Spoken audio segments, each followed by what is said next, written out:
একটি ভ্যাম্পায়ার দম্পতি অভিযোগ করার জন্য থানায় গিয়েছিলেন। গত রাত থেকেই তাদের বাচ্চা নিখোঁজ রয়েছে।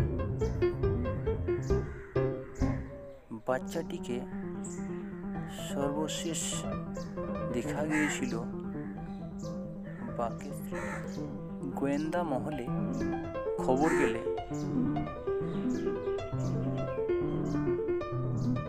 সেই রাস্তার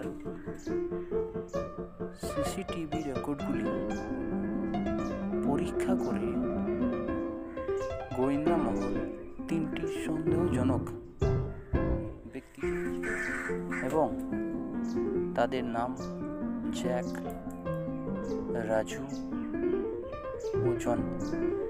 গোয়েন্দা মহল ভ্যাম্পায়ার দম্পতিকে